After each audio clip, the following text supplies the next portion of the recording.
Maha Suci Allah. Maha Suci Allah, saya tidak mempunyai ilmu apa-apa, hanya saja apa yang diberikan oleh Allah Subhanahu wa Ta'ala. Segala sesuatu yang kita miliki sebenarnya milik Allah, dan Allah titipkan kepada kita.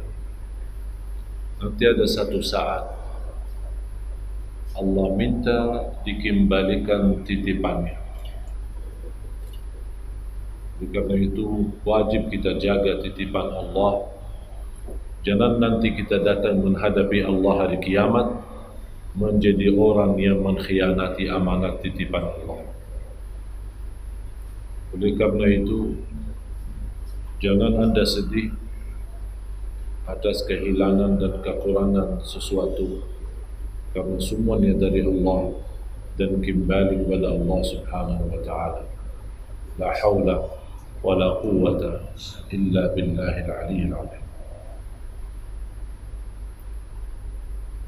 Jemaah sekalian yang dimuliakan dan diberkati Allah Subhanahu wa Ta'ala, demi hari ke hari tambah kita sadar dan tambah kita rasa mengurangi umur kita. Biasanya kalau orang membawa acara keselamatan ulang tahun, wajib ingat satu hal, baguslah panjang umur,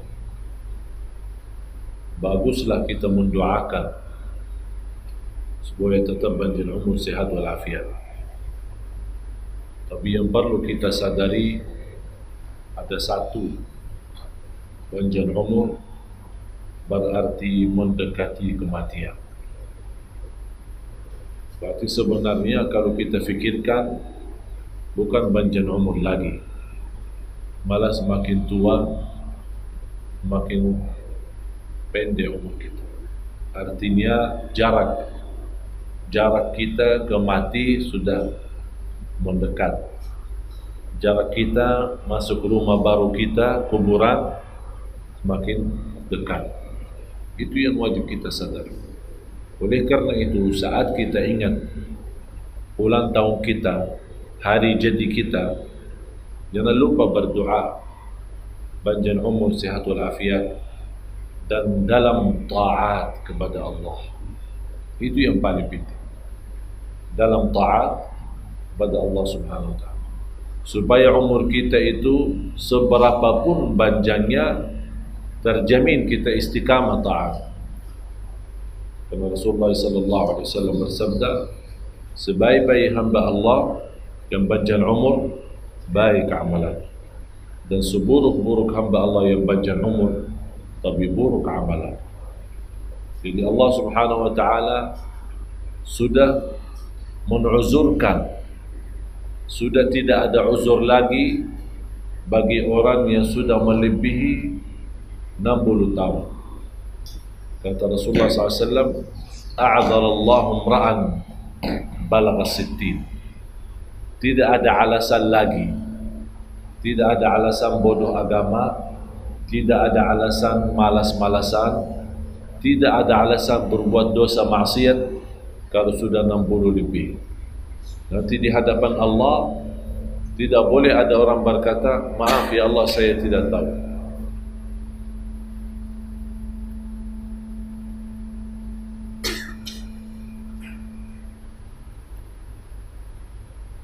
Tidak ada yang berkata, ya Allah maaf, sampai 60 tahun saya tidak tahu Rasul. Ya Allah maaf, sudah 60 tahun saya tidak tahu salat yang benar. Ya Allah maaf, saya sudah 60 tahun tapi tidak pandai baca Quran. Ya Allah maaf, saya sudah 60 tahun tapi tidak pandai salat sesuai Rasulullah SAW. Itu tidak diterima alasan nanti di hadapan Allah. Karena 60 tahun cukup lama untuk kita boleh menjadi pandai terhadap segala sesuatu, apalagi urusan agama. Cuman soal agama itu kita selalu menunda Kalau urusan agama, urusan belajar, urusan ilmu, kita selalu nunda. Tapi urusan dunia selalu disegerakan. Akhirnya tanpa kita sadar, sibuk urusan dunia, lupa sibuk urusan akhirat. Jamaah sekalian, Rasulullah sallallahu alaihi wasallam yang berjuang selama 23 tahun tidak pernah merasa lelah, tidak pernah merasa capek, dan tidak pernah merasa bosan. Malah Rasulullah sallallahu alaihi wasallam terus menerus dari tempat ke tempat, dari kota ke kota, dari negeri ke negeri untuk menyampaikan dakwah Islam. Sampai Rasulullah sallallahu alaihi wasallam sampai titik nafas yang terakhir masih berdakwah. Wasiat yang terakhir yang diwasiatkan oleh Rasulullah SAW, as-salah, as-salah, wa ma malakat aimanukum. As-salah, as-salah, wa ma malakat aimanukum. As-salah, as-salah, wa ma malakat aimanukum. Bukan hanya menyampaikan dakwah, masih juga boleh beramal. Begitu dilihat saudaranya, adiknya Siti Aisyah radhiyallahu anha masuk ke rumah Rasulullah SAW waktu Rasulullah menghadapi sakratul maut. Abdurrahman ibnu Abi Bakar As-Siddiq, adiknya Siti Aisyah radhiyallahu anha. Begitu Rasulullah melihat Abdurrahman masuk ke rumahnya dan Rasulullah lagi menghadapi sakratul maut, Abdurrahman ibnu Abi Bakar As-Siddiq dia lagi baki siwak. Rasulullah SAW tengok dia lagi siwak. Rasulullah kangen mau bersiwak, tapi sudah tidak ada tenaga dan tidak ada upaya untuk bercakap-cakap, berkata-kata. Sudah terakhir. Tapi Siti Aisyah radhiyallahu anha sebagai istrinya pandai melihat mata Rasulullah SAW, hanya tengok kepada Abdurrahman. Kata Siti Aisyah radhiyallahu anha, ya Rasulullah, engkau mau siwak? Rasulullah menggerakkan kepalanya, terus diambil sama Siti Aisyah dari tangannya Abdurrahman ibnu Abu Bakar, minjam. Kemudian dia gigit dengan mulutnya sendiri, dengan giginya sendiri Siti Aisyah untuk membersihkan, kemudian diberikan. Ditanya, kenapa wahai Aisyah kamu lakukan itu? Dia berkata, saya harap amalan yang terakhir sebelum Rasulullah SAW pisah boleh tercampur bagian ludak saya sama Rasulullah sallallahu alaihi wasallam. Itulah luar biasa cintaan Siti Aisyah kepada Rasulullah SAW. Dan Rasulullah SAW mengambil siwak dan sesuai kemampuannya sedikit-sedikit perlahan-lahan untuk gosok giginya sallallahu alaihi wasallam.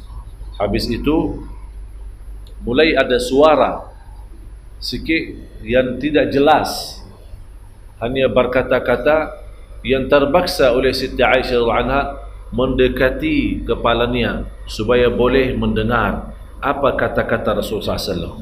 Sampai dia berisyarat ke atas, balir rafiqal a'la, balir rafiqal a'la, balir rafiqal a'la. Disitulah Siti Aisyah melihat itulah saatnya pisah Rasulullah SAW, karena di situ ditawarkan, apakah mau teruskan hidupmu menjadi kakal di dunia dan di akhirat dapat surga, atau milih jumpa Allah. Tapi kata Rasulullah SAW, balir rafiqal a'la, saya minta menjumpai Allah Subhanahu wa taala, saya minta menjumpai Allah Subhanahu wa taala, saya minta menjumpai Allah Subhanahu wa taala. Begitulah Rasulullah SAW. Inilah salah satu perjuangan Nabi kita sampai titik nafas terakhir masih boleh mengamalkan amal salih, walaupun amal salih itu sunnah bukan wajib, semacam siwak Rasulullah laksanakan. Walaupun lagi sakratul maut, walaupun lagi dalam keadaan Allah Maha tahu bagaimana sulitnya dan kesusahan yang dihadapi saat itu sallallahu alaihi wasallam, tapi tetap berusaha mengamalkan sebuah sunnah. Apalagi kalau kita dapat kesempatan untuk mengamalkan amalan wajib. Kemudian Rasulullah tidak menjadikan sakaratul maut alasan tidak memberikan wasiat, malah dia mengambil kesempatan dan dia memberikan wasiat. As-salah wa ma malakat aymanukum. As-salah wa ma malakat aymanukum.